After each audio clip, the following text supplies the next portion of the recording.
Hey, Team Healthy. I'm so glad to have you with me one more time again today. We've got a really interesting interview. I have Dr. Craig Malkin. He's a clinical psychologist.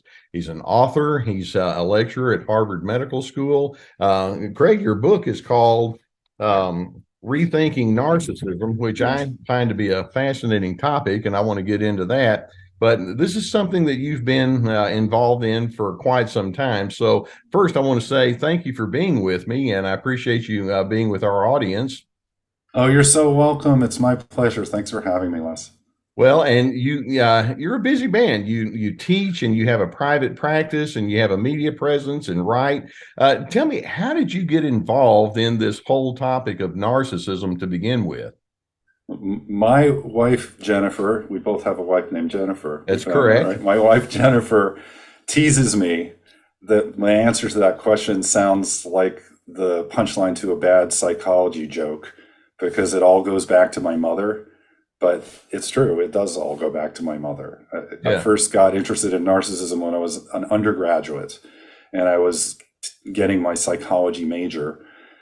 And I saw Narcissus in the intro psych textbook with a description of narcissistic personality disorder underneath. And I was floored and fascinated at the same time and confused because in some ways it perfectly fit my mother as I knew her then, Yeah. because she could be critical, dismissive, devaluing. I mean, she once accused me of trying to steal money from her because my wife and I moved her from my parents' previous home after my dad died to here in Massachusetts, and we had to raise money by selling some of their stuff. She's like, "Where'd all the money go?" Because she's British, very Okay. strong English accent, and I was just like, "Oh my God, I can't believe she's saying this." So that was the mother that I knew at that time. But when I was younger, she and I had a pretty close relationship. I kind of took care of her. In retrospect, I could see red flags now, Yeah. but she was kind. She was a big cheerleader. I wouldn't say that she would help us talk about our feelings. So I was trying to reconcile these two experiences of who she was. And that's what got me into it. So much so that by the time I got to graduate school, I forgot this until recently. My first study that I wanted to do was on narcissism, and it fell apart. So I did it Okay. on self-esteem instead. I kept a toe in it, so that in my advanced training, on internship and postdoc, my mentor was one of the foremost experts on narcissism, a guy named Andy Morrison. I don't know if you Okay. know him. He wrote "Shame: The Underside of Narcissism." And I just kept doing things like that. I specialized in personality disorders. On my postdoc, did a stint as a chief psychologist. And then around 2013, I got interested in how do all the different forms of narcissism come together? How do we understand them along a spectrum?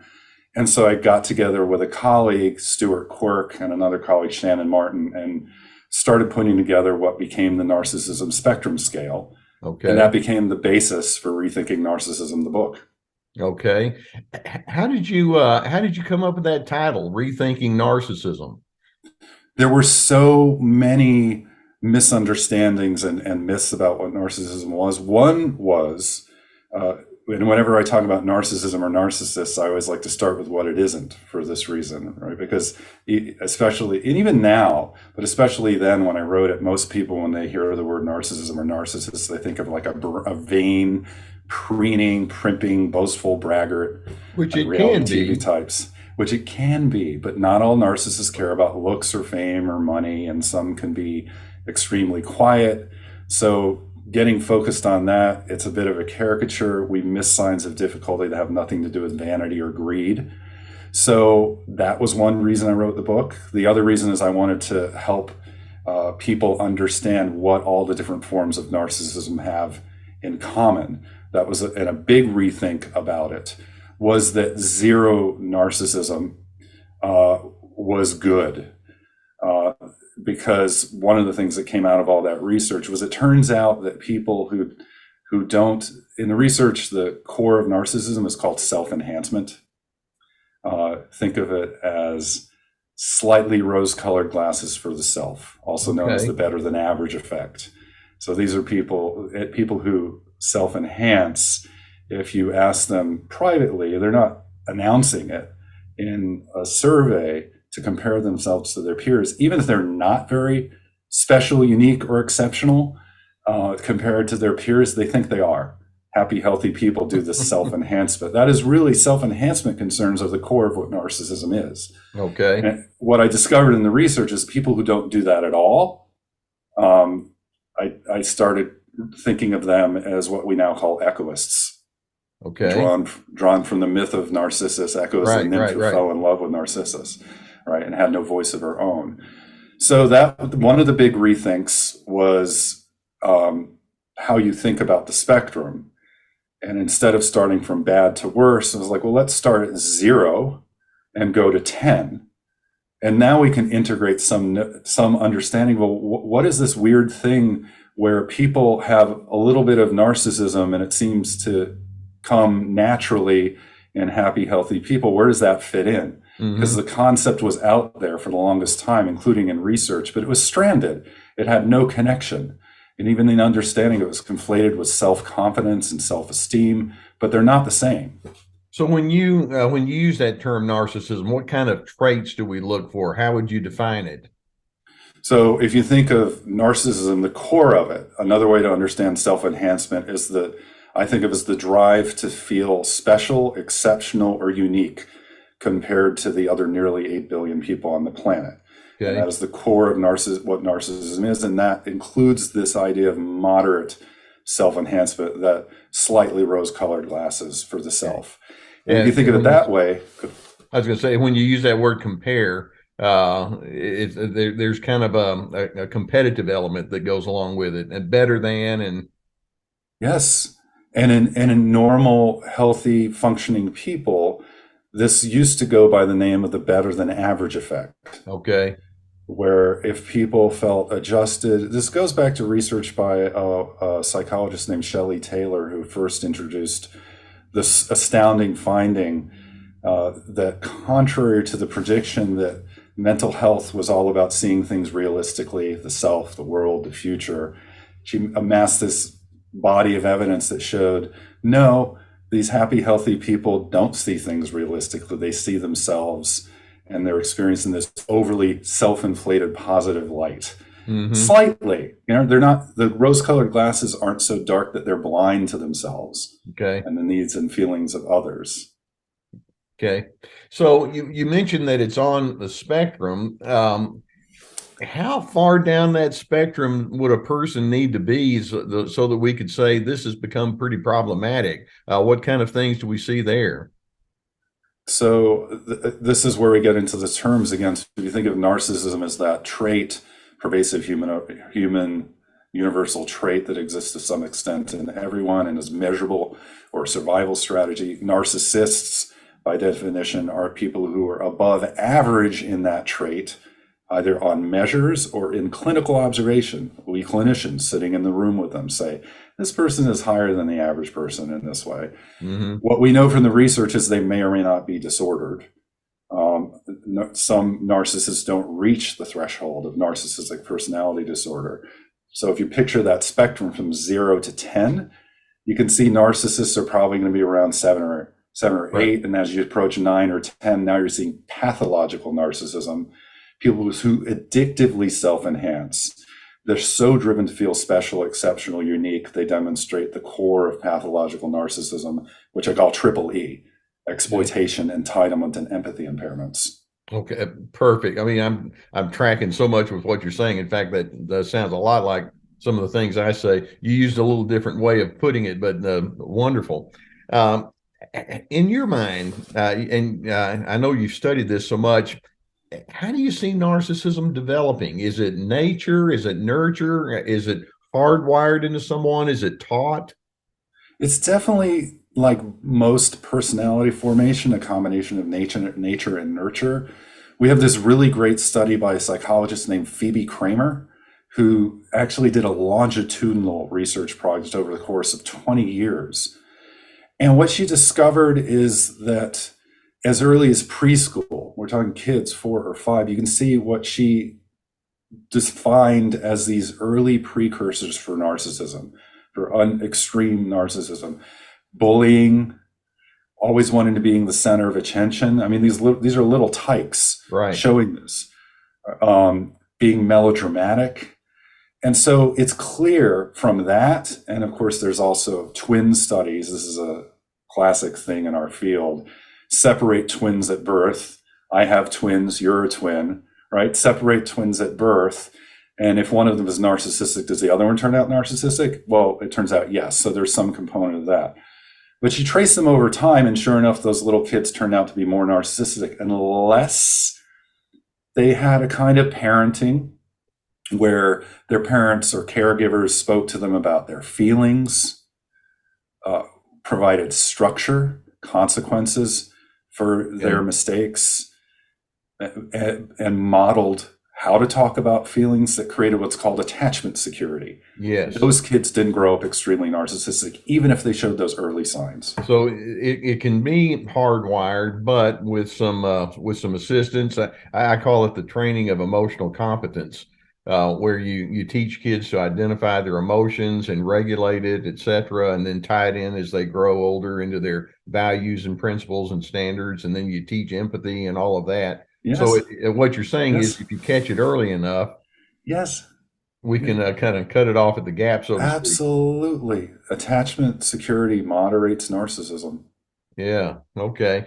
Would you say that by the time a person is well into their adult years and they show a lot of these narcissistic characteristics, would you say that at that point, these are individuals who just basically didn't learn to introspect much? They don't have very good and well-developed self-reflection skills? That's often the case. Again, go back to the spectrum. So if you think along that spectrum, there are going to be people who are high in traits, but they have some self-awareness, and they have some capacity to understand themselves, their experience. But what we know from personality disorder research, whether it's narcissistic personality disorder or any other personality disorder, is that there's this inverse correlation between how many of these unconscious defenses or survival strategies, in this case, we're talking about self-enhancement motives, maintaining a sense of feeling special, exceptional, or unique. Doesn't have to be in positive ways, right? But depending on how entrenched that is, the more those defenses go up, and this is what you see in personality disorders, thick character armor, the more that capacity to reflect goes down. It's something that's called the reflective self-function. They're inversely related. And then we can also just even go back to the origins of one of the most popular images that we mentioned earlier. It's what I call the narcissist we all know and loathe, which is the outgoing, extroverted, overt narcissist. Right. Used to go by another name, which was the oblivious narcissist. Do you remember this? Okay. Yeah, Yes. oblivious narcissism, because they're so unwilling to acknowledge problems or feelings or vulnerability, what's actually going on with them, right? That self-reflection, that they disavow it at all. They live in denial. And denial is one of the worst predictors of whether or not people can change or whether or not they can develop this capacity.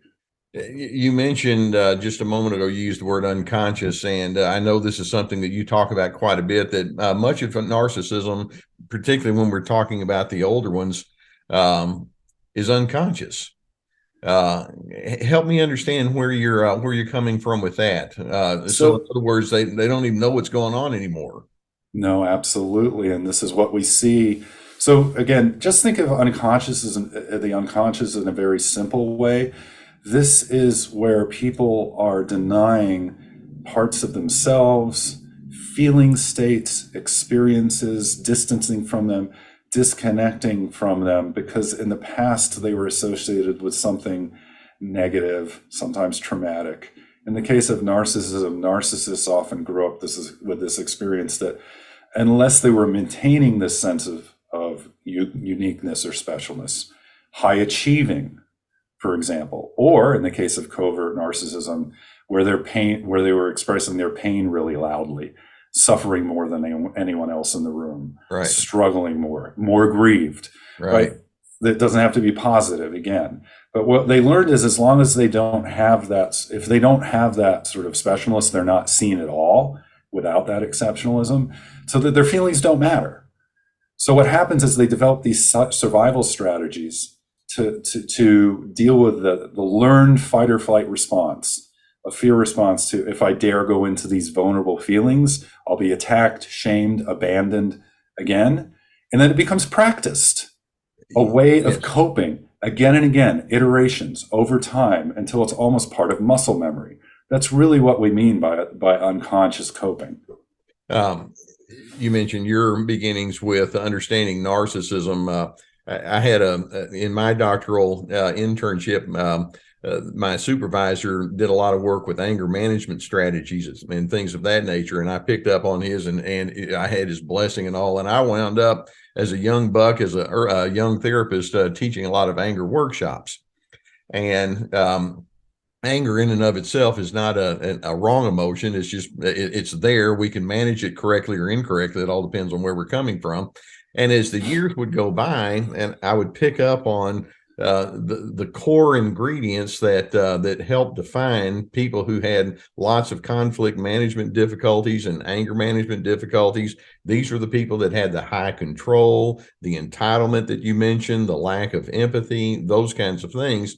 And I began realizing, okay, you're coming in here because you have these presumed anger issues, but really we're talking about narcissism here. And there would be so many times when I might point out to someone, you know, what you just did was highly controlling, or how you managed that, stepped all over someone else. Can we modulate that? And they would look at me like I had three eyeballs, like, no, that's not it. They're just idiots. And when you talk about so many of their patterns being unconscious, what's glaringly obvious to the rest of us, they don't get it many times. No, such a great point. This is so. What's interesting too about that is that people who are narcissistic often know what they do. I mean, they might deny it because they're getting defensive and they don't want to acknowledge it, because then they might have to change it. But this is so clear that there's this measure now called the single item narcissism scale. You know about this, where it's just a single item, and it's to what extent do you agree with the following statement? I am a narcissist. Okay. And it turns out that people who are willing to agree with that, they actually score pretty high on these measures of narcissism. It's actually a pretty good measure. Okay. So, and this is often the case because people who are narcissistic say, well, yeah, sure, I'm arrogant. Sure, I'm selfish. These are good things. They valorize it. They think it's a good thing. So they might be aware, but they don't know why. So when somebody comes to me, I still work with many people. I have a handful of people still with narcissistic personality disorder that I work with. And when they come to me early on, and we're, say, talking about a moment where they were contemptuous with their wife, right? What do you think was going on when you said to your wife, oh, you don't know what you're talking about? As usual, you don't have a clue. Like, what do you think was going on there? What they're not going to say is, well, I was feeling small and diminished on the inside. Exactly. And so in order to handle that, I went on the attack and made her feel small and diminished so I could feel bigger. They're not going to say that. They're going to say, right, well, she pissed me off. Blame shifting or victim shaming. We have terms for all of that. Yeah. Yeah. So they don't know the why. The why is part of the work. What is actually causing this in me? That is so straight on. I love talking to somebody that is really in the trenches there, working with them. So would it mean then that these, I mentioned anger and contempt and things like that. Would it mean then that when you have somebody that has this strong unconscious element there, that they're far more prone to being reactors? And, they'll just pop off because they don't have enough internal strength, or they don't have that filter system that they're running their reactions through. That's absolutely what it means. Again, depending, the more extreme the narcissism is, as we're approaching pathology, these defenses are going to be very entrenched. What does that mean? It means that normal feelings of vulnerability, sadness, fear, loneliness, that we should be able to turn to people and express in some way. This is what attachment security is. Fill them with dread. fill them with anxiety, they have a strong fight or flight reaction. So internally, with under experiences that as human beings we run into all the time, like making a mistake or being caught not doing something well in a moment, all these red light signals are going off inside of them, largely out of their own awareness, and then activating these self-enhancing responses. That, by definition, is this emotional turmoil, this dysregulation. We also know, because there's so much being suppressed, those feelings, those states of self that aren't allowable because, again, they fear they might be attacked or abandoned or criticized like they were when they were younger. The more people suppress those feelings, we can see on involuntary measures, there's churning, there is chaos going on inside of them. Their blood pressure goes up, their pulse goes up, and outside they'll say, I'm fine. Yeah, exactly. Exactly. And if you were to say, tell me what fears you're sitting on right now. Forget it. Forget it. The work is to be able to talk about those fears. Yeah. And they'll say, well, I'm concerned. Yeah. I'm concerned about where this conversation is going. Do you think this will help me? That might be an answer. Yeah. Yeah. And it's so interesting to help people read their external behaviors and then see if you can help them know what it's attached to underneath. For example, you mentioned being defensive. Well, when you're defensive, the implication is you feel threatened. And when you feel threatened, that means, well, there's a fear that's there. And you use the word dread. And so I noticed that you responded to your spouse there in that defensive kind of way. What is it about that threatens you so much? And again, I guess when you're dealing with somebody who's just all in down at that 7, 8, 9 level of narcissism, it's like, no comprende. I don't know what you're talking about. Do you know what does work? And this is part of the work that I do to help people get in touch with those responses. I say something like, let's move from content to process, because content is what you do, the choices you make, what people see in the world. Process is what's happening inside of you. When you were interacting with your wife and you said that, what was happening in your body? Often they can answer that question and say, oh, I felt my stomach tighten. Mm-hmm. Yeah. And now you have a building block to actually start to talk about these vulnerable states that come up. Yeah. Do you find that many of these individuals can actually go into that space with you? The kind who come, there's this bit of a self-selection process, right? Because again, there's this question of, how self-aware are people? Anyone who comes to see us, they're self-aware enough to pick up the phone or contact me and say, I think I have a problem. I'm blowing up my relationships. I've had people call me up and say, I feel like I've been a monster all my life and I'm getting old. I want to change this, right? There's some self-awareness there. So already anybody who winds up walking in my door, they have some willingness to look inside. And so your task is to latch onto that and try to tap into it as best you can. Absolutely. See, there's another element here too, and you mentioned it very briefly, the shame that they're sitting on. And again, I'm for most of them, that's something that's very unconscious. And again, one of the ways that I determine if a person is sitting on a lot of shame is to try to observe, well, how much shame do you place onto other individuals? Projection. Exactly. And so when you see that that's something they do over and over, putting guilt trips on individuals, highly critical, the implication is they have their own unfinished business, or to use the word you used just a moment ago, chaos. What do you find down at that level, the shame level? What kind of triggers can cause a narcissist to struggle with that internal shame, whether they're aware of what's going on or not? Well, again, it goes back to their experience, right? That they have grown up over and over again, that if they have vulnerable states, if they have a need, if they have a need to depend on people, especially, that they might be left alone with that need and it's somehow bad. Yeah. And so they develop this sense of badness. Again, it becomes buried under the efforts to overcome that. Okay. That's what the addictive use of self-enhancement is. It's not that I'm feeling small and worthless inside. It's not, I'm actually big and important, or my needs are big and important. So it's an attempt to get on top of that withering sense of shame that comes up. In a false And it, way. yeah, the grandiosity becomes a shield, whether it's positive or negative grandiosity. No, it's not that I'm nothing and my feelings don't matter. It's like they're big and they're important, and actually the most important thing in the room right now. Now, one of the things that we hear from people who work with narcissists is that they'll say that many narcissists have themselves been exposed to trauma. What do you think about that? Is this trauma based?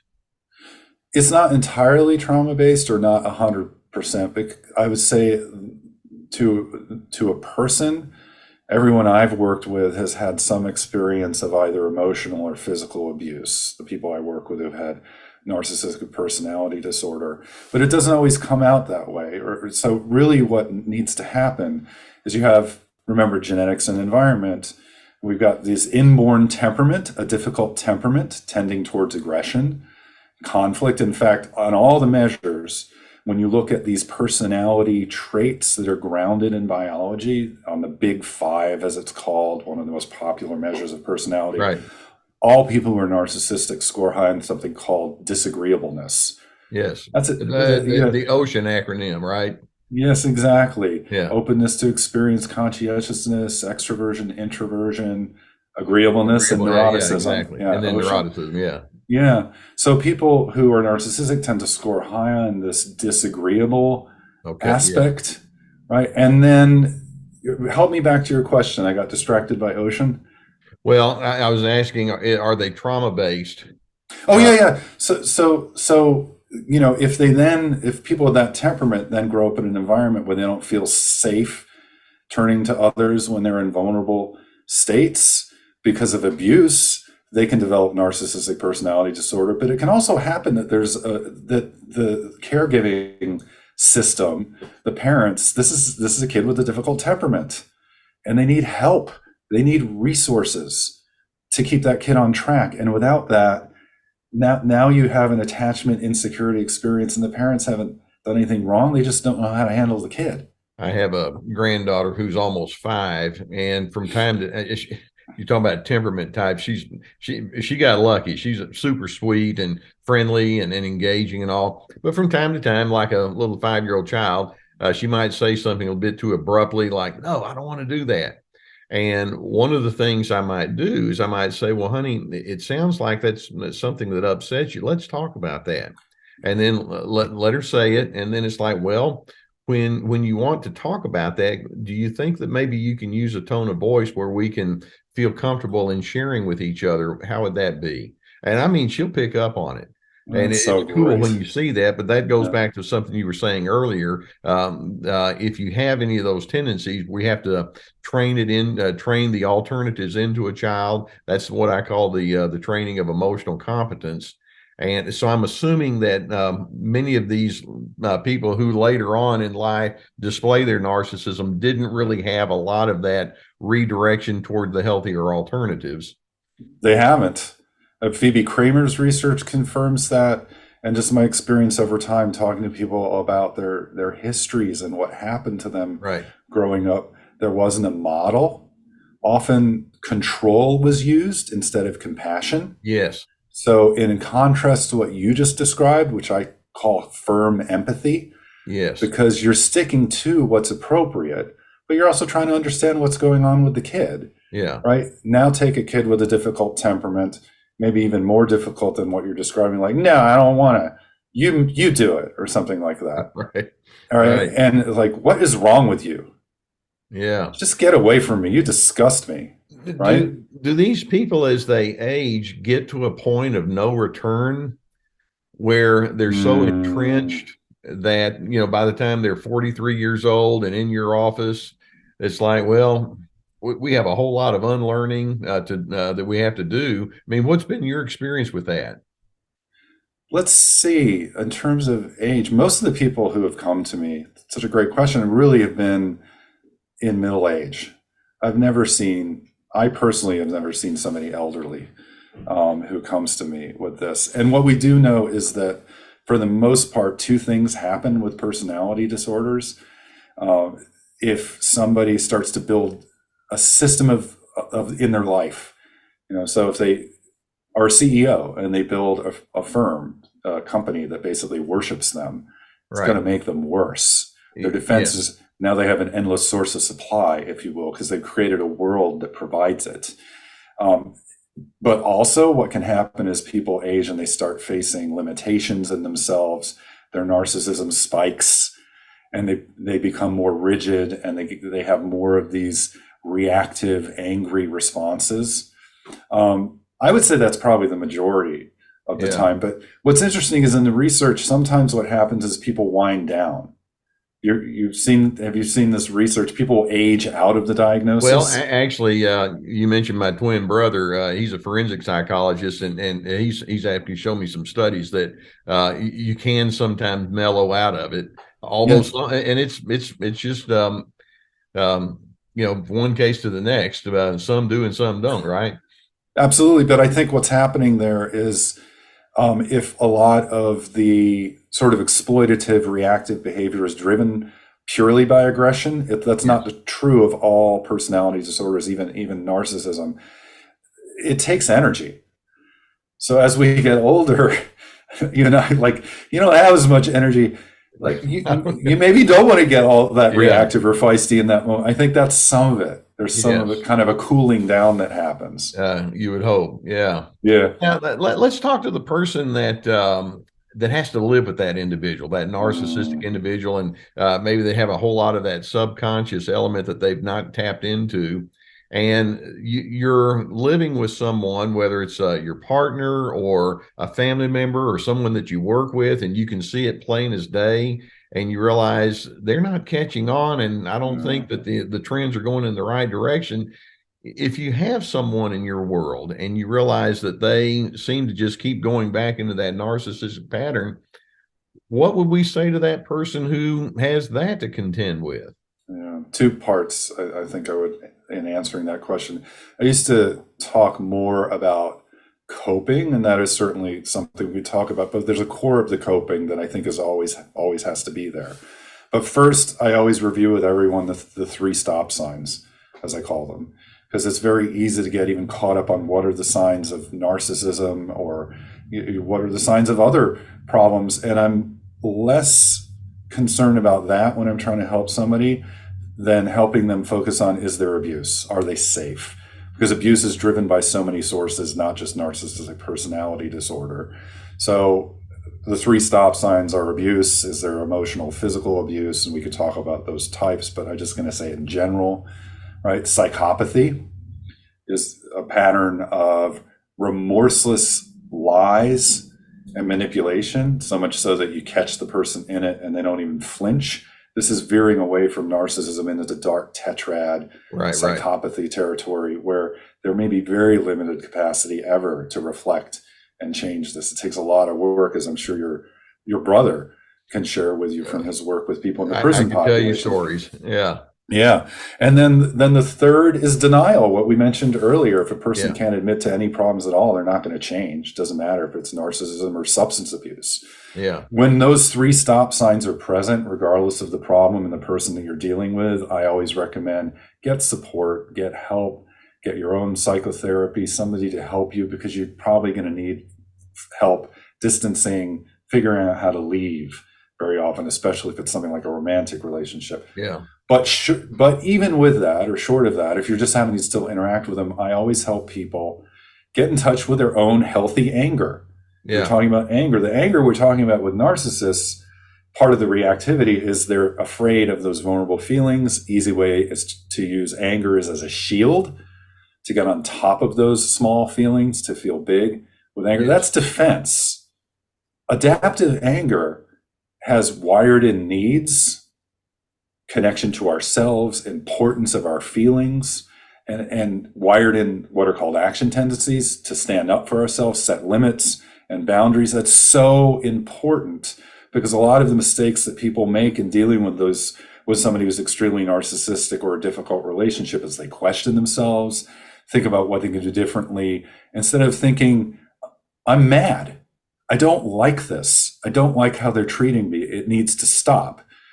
And even if you don't express that to that person directly, you need to feel it in order to set those limits and boundaries. Dr. Malkin, one of the things I'm not hearing you saying is that when you have somebody that's strongly narcissistic, what you need to do is try to convince them to quit doing it. No. In other words, because what I'm hearing you say is no, each one of us needs to go into our own interior. That's right. Which is what boundaries is all built upon, having a real strong definition of who you are from the inside out and remaining consistent with that, despite that other individual's unwillingness to flow with you. So, so it means, okay, if they have a lot of unconscious motives, well, I want to be conscious about who I am. And I want to be conscious. Absolutely, yes. I need to know my defenses against things like anger. Yeah. Right. And fears that I'm selfish. Part of egoism, the defining feature of egoism is a fear of being seeming narcissistic in any way. They're afraid of being a burden. So many times people will say, well, if I'm too strong or too firm in stating myself, then I'm just being selfish. And there's a huge difference between selfish and self-preservation. Exactly. Just like you were saying, I need to stand up for my convictions or express my boundaries and what I am willing to go along with and what I'm not willing to go along with.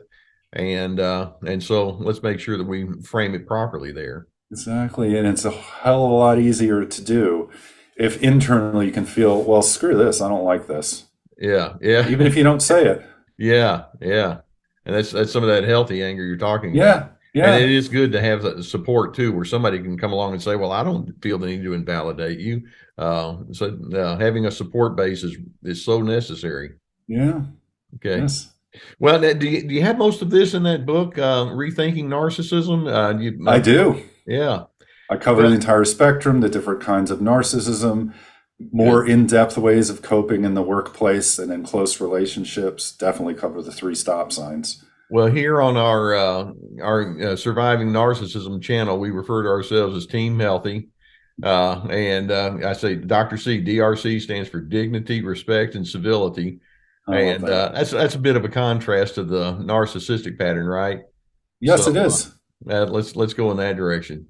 Well, go ahead. I just want to say, like, that is something that people who are narcissistic need help developing is dignity feelings. Yeah.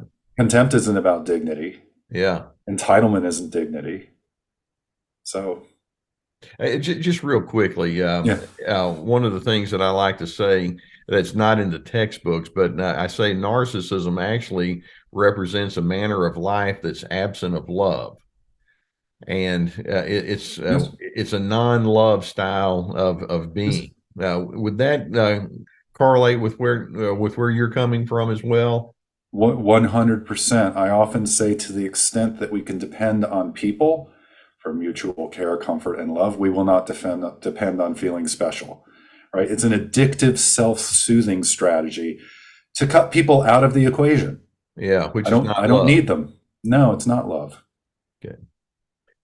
Dr. Craig Malkin, I'm so pleased that you spent the time that you have with us here today. And once again, the name of the book is Rethinking Narcissism. Is there any other, you have your own website, right?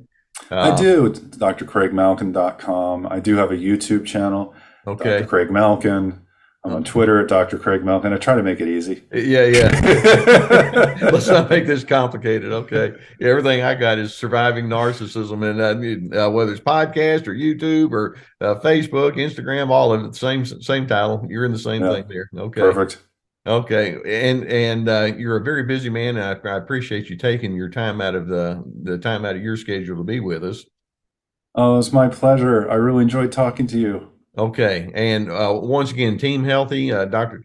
Craig Malkin with Rethinking Narcissism and the unconscious elements that are there. I hope this is something that gives you food to think about. And then we'll see you next time when we have more on this subject to discuss.